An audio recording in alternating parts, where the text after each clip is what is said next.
Hello, everyone. Welcome to Figure Annuity Sales. I am Chad Owen, the host.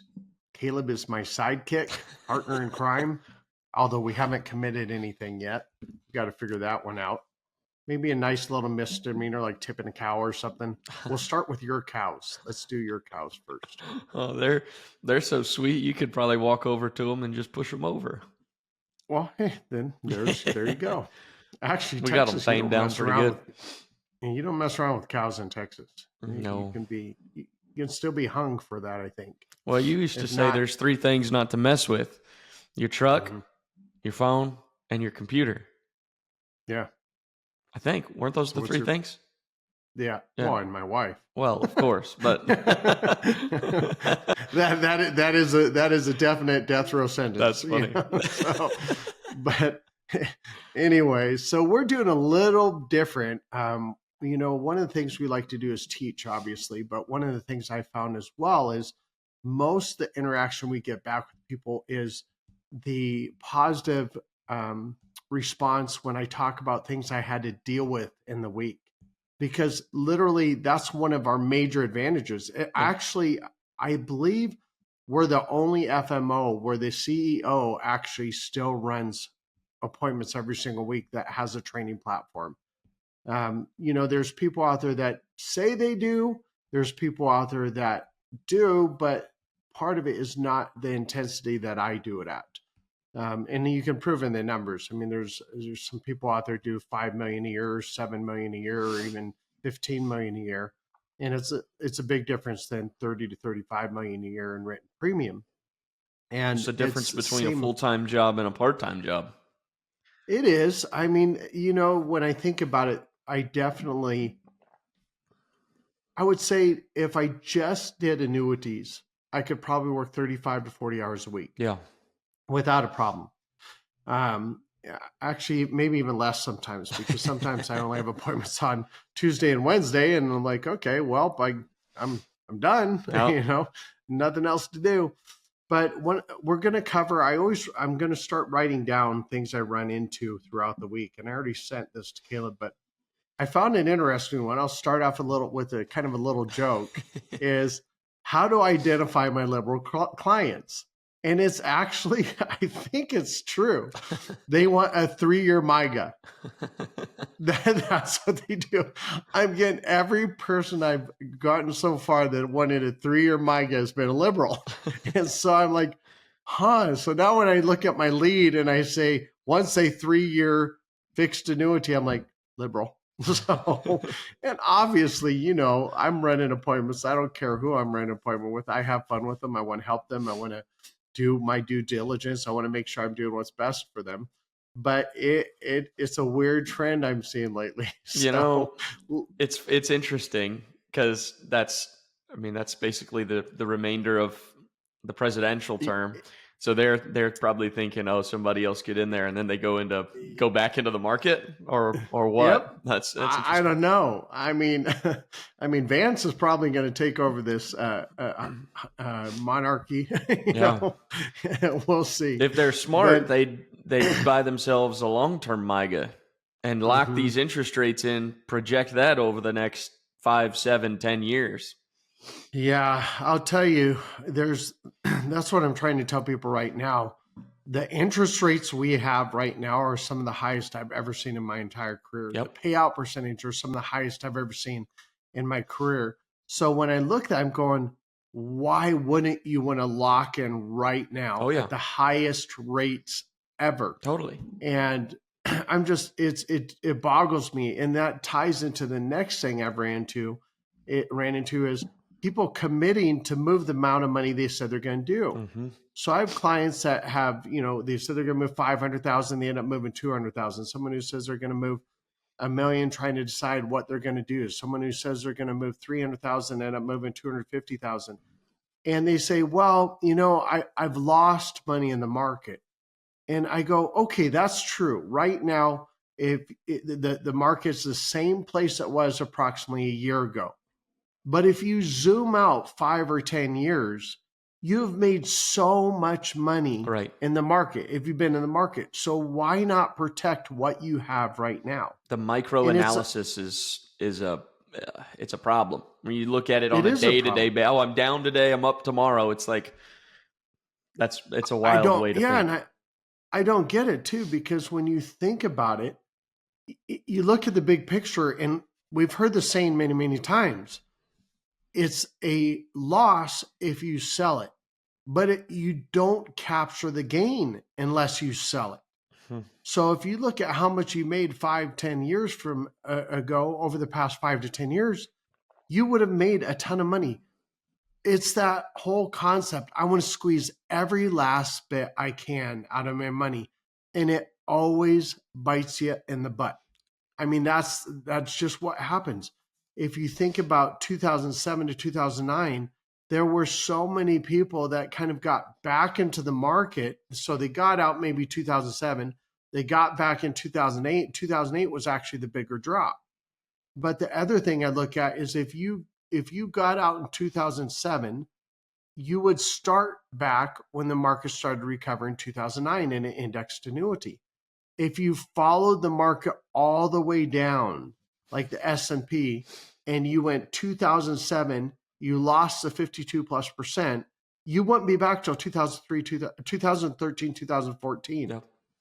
So it's an interesting dynamic, and I wish I had an answer to this, because I have found this over the years. My clients are changing, and their triggers are different. So yeah, so like, what is that?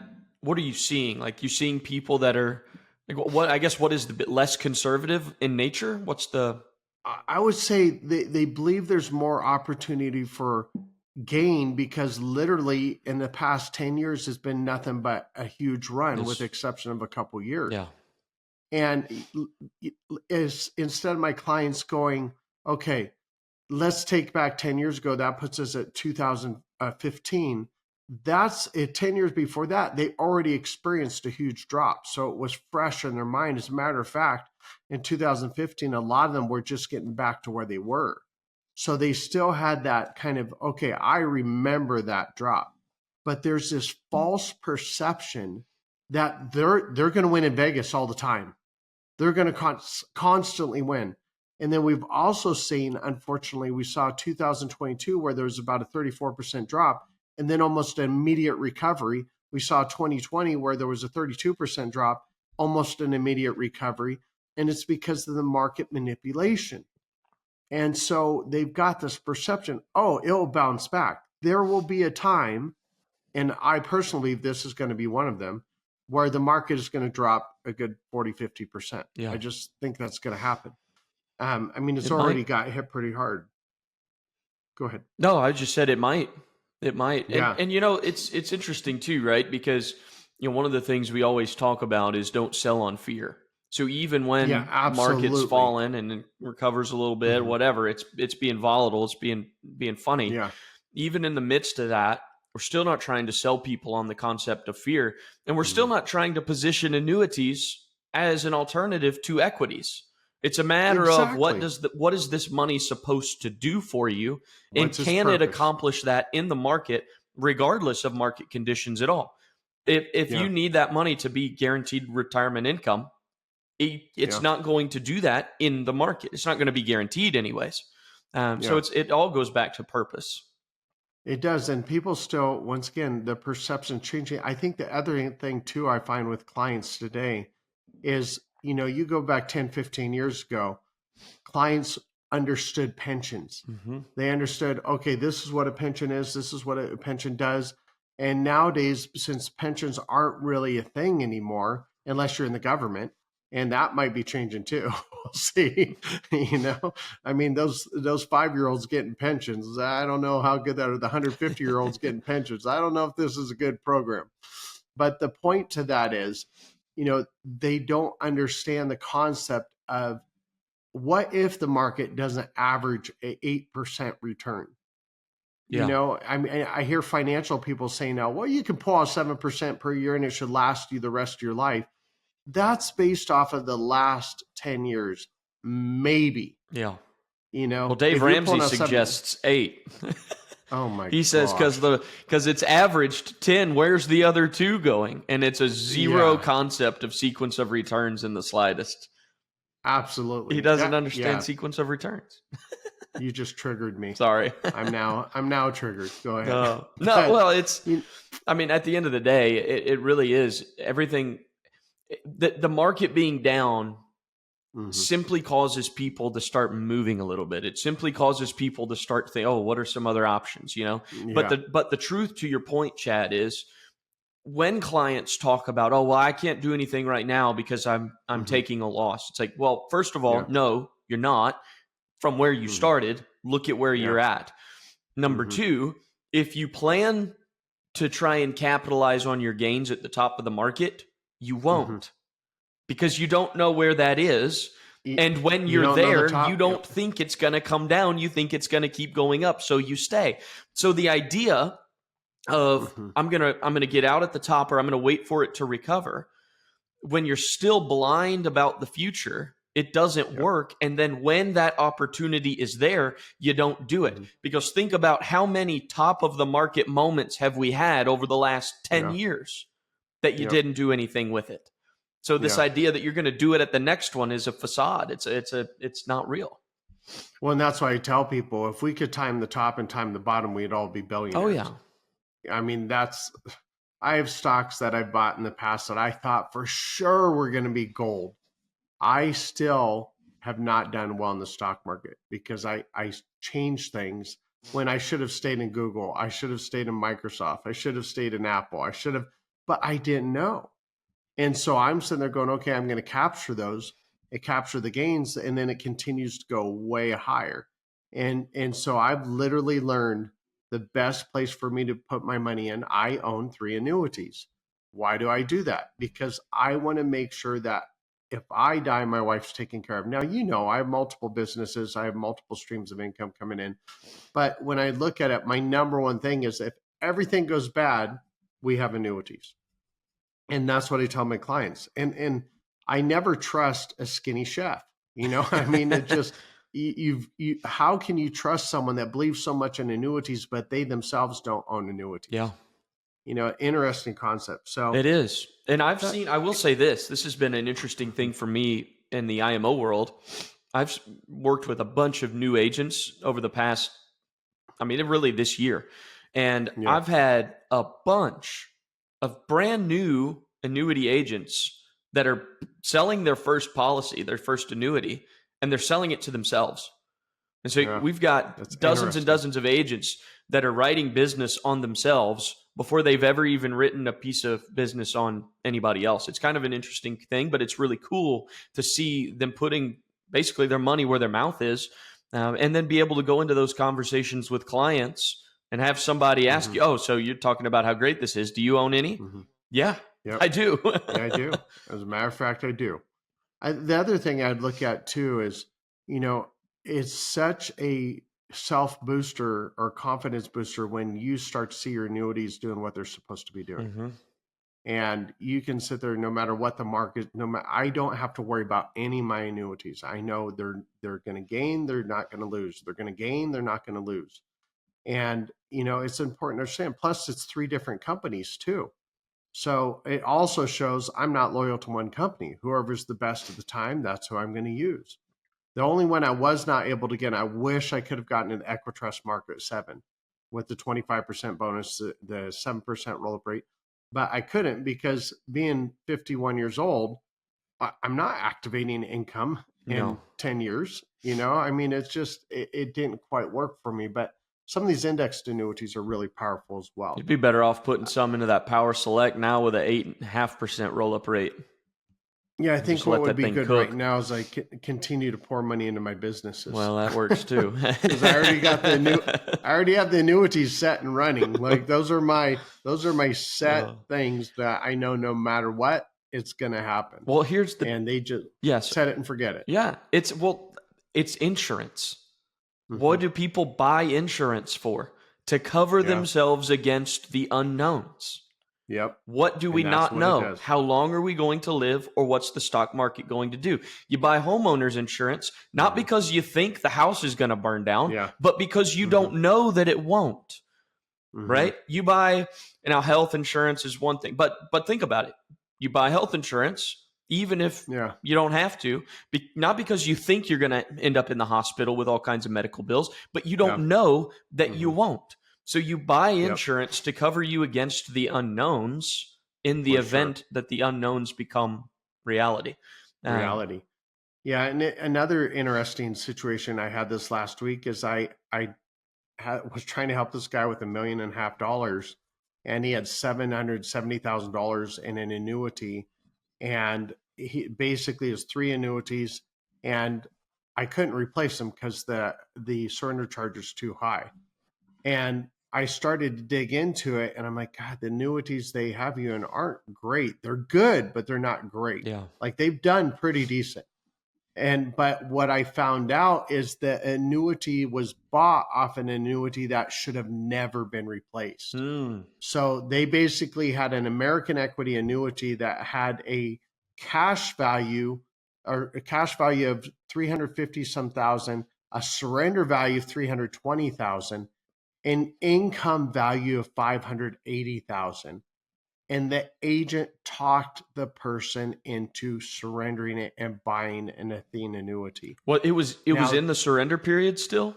yes, so it was in the surrender period. So he lost his $586,000 income value. Was the And net income going to be less with American Equity, even with the income value that high? So he put him into a non-income producing annuity. Oh. No income rider, nothing. And now So he's the crazy wanting thing an about income this product. is Athene actually rejected it. So Athene did its job. Yeah. But then the agent had the client write a letter saying, hey, I don't care about income value. I only care about the death benefit. I only care about the actual value. And it's crazy because he wanted income. And so he's like, well, should I report them to the Department of Insurance? I'm like, well, you're the one that signed the letter. Yeah. So I don't think that's going to work, and well, I feel like the client kind of, as they say, gaslighted me. So I think, am I using that right? Yeah. Gaslighted Like me? made you Okay, good. think Yeah. something Yeah. you like manipulated your mind basically. Yeah. And wow, see, I used an older term or a newer term. But the unfortunate thing is he then decided he's not doing any more annuities because I exposed something and it put a bad taste in his mouth. Yeah. So I literally lost a big deal because now he doesn't trust annuities. And I literally told him, I said, hey, have you ever had a bad doctor before? Yeah. And he's like, yeah. I said, do you still go to a doctor? And he's like, yeah. I said, then what's the difference? Right. I said, this guy did you wrong for sure. Yeah. He never should have replaced that, but I'm not that guy. And unfortunately, it was too far gone. Yeah. Like he had built up inside himself so much anger and frustration towards the previous situation that I just couldn't turn it around. Sometimes that Now, happens. hopefully, the Athene annuity, we can do a replacement on that in a year or two, or he starts to do his 10% free withdrawals. He might do that, but it's going to be a hard one to turn around. He said, well, I'm going to be a hard sell. And I said, well, that's good because I'm not selling. If this makes sense for you and you want to do it, you do it. It's your money. It affects you way more than it affects me. Yeah. And then the last thing I want to cover is something I'm trying new. I've heard a couple of our agents. I mean, these calls we have with our agents every Friday is just great when we're interacting with them and they're giving ideas. So I actually started leaving text messages. And then I also tried to leave, how you can do a voice text? So you basically press record and you leave a voice message, but it's through a text. Interesting. Yeah. So I started that last week and I got 2 replies back on text messages. Nobody called me yet, but they said, hey, thank you for letting me out. I'll reach out to you as soon as I'm available. So I'm trying something different off of the recommendation of some of our agents. Because as you know, one of the reasons why I teach the way I do is because I practice what I preach. Yeah. And I don't promote anything that I don't do myself. So I'll let you know how that goes. That's to be determined. And, I hope this new format kind of helps. Please leave comments and let us know if you like that, because, I need to let you know, this is the beauty of, my dad used to say this, the sergeant in the battlefield has way more pull than the lieutenant that just came out of school. If I'm going into battle, I don't want that a lieutenant that just knows all the book knowledge on how to have strategy. I want to know the sergeant that goes, there's landmines over there. There's a group of rebels over there. They know what's going on. And that's, I mean, all these movies like Forrest Gump. I mean, we know how real that one is. But, Band of Brothers, all these guys. Oh, yeah, it is. It is. You have to watch it with the censorship, though, because it's beep, beep, beep, beep, beep, beep. It's like, come on, man. This would have been incredible if you didn't have all those F-bombs. But one of the things I found interesting, though, is, these movies, these great war movies that are out there, Band of Brothers and Saving Private Ryan and all these, it's a reality because I know a lot of military people. The sergeant, the one that's in the trenches, is the one you want to listen to. Oh yeah, like that's the guy you want to listen to. And so that's where there's a difference. And I would be careful too with other training platforms out there, because one of the things you find with a lot of these agents is they say they do this, but they don't, or they make an implication in some of their infomercial things. Well, we're the best training system. Best training system ever. There's a guy that posted on my page, okay, literally made a comment. Yeah, Chad's all right in what he does, and I have a training system that does this, and I write 10 million a year in annuities. And I'm just like, I'm okay. I'm not, I'm confident in what I do. I'm not arrogant, because it took a lot of hard work, a lot of studying, a lot of effort to do what I do. But to say that I'm all right, and then he does 10 million and use his program on a comment, I mean, literally hacking my comment section to try and get people, you got to be careful who you're being trained by. Yeah. Well, and sorry. Go ahead. I was just going to. Nobody does case design like you. No, I wasn't going to say that. Nobody. I'm saying that. I thought you were saying that's what I was going to say. Well, you probably would have. Yeah, you may be good at annuity sales, but I'm the best case designer I'm not ever. going to say that. But I will say that. I'd say, like I've told you, you're the top 3 marketer, case designer, agent specialist that I've ever seen. Well, thank you. Development specialist. And so, we have the perfect combination. We got Jesse, which literally is the best virtual guy I've ever seen, the best at ever building his own lead system. And then we got Josh, that is just incredible in operations and running things. You've got to have the full picture if you're trying to be successful in this business. Yeah. So, you know how to find us, agents.retirementrealized.com, and, find out the different ways we could train if you want to partner with us and you're not contracted with someone who actually helps you write more business. Not that's a nice guy, not that, gives great trips, who actually helps you write more business, who can help you go from $1 million to 3 million, 3 million to 6 million, 6 million to 10 million, 10 million to 20 million, who can really help you do that. So anyway, shameless plug. Yeah, no. And all I was going to say, Chad, was I don't know that I've met other agents. I know other agents that are writing 50, 60 million a year. They're doing it with a bunch of sub agents that are actually doing the presentations. Then they come in, they sign the app, all that kind of stuff. I've never met an agent that writes even north of 20 million a year, 25 million a year. You're over here writing 30 million a year plus. It's doing that kind of production, but is calling their leads, booking their own appointments, running their own appointments, doing their own applications, following up on their own pending business, working on their own transfers. Like when you look at somebody that does the entirety of the process, but then is also writing that amount of volume, I don't think there's another person out there doing that. And so for an agent that's listening, what you have to recognize is, even if somebody comes out and they're talking about they're doing, however many millions in production, look at what are they doing in the process to be able to train you on the process, right? That's actually why I do the whole process, because, I could easily hire someone to do my new business, my pending. I could hire someone to make calls, but it's hard to train on something you don't do. Yeah. And as much as I don't really care for calls, some days I love it, but as much as I don't really care for calls, it teaches me so much about what I can help to teach others. And that's really one of the things I focus on when I'm making those calls. It's like, oh my gosh, I just went through 20 calls. This last week was just crazy. I called so many people and there was so much tension in the call where people, you could tell they're just freaked out of their mind. They don't know what to do. And I'm like going, protect it. This isn't difficult. Protect it. Like I had a guy that I was going to move 500,000. He's a very big client of mine. I think I have 4.2 million in annuities with him, but he's going to move another 500,000 and he had to put a pause because he lost some. And in his mind, he's already set, which is true. He is. This last annuity, we were just going to do a straight FIA, no income rider.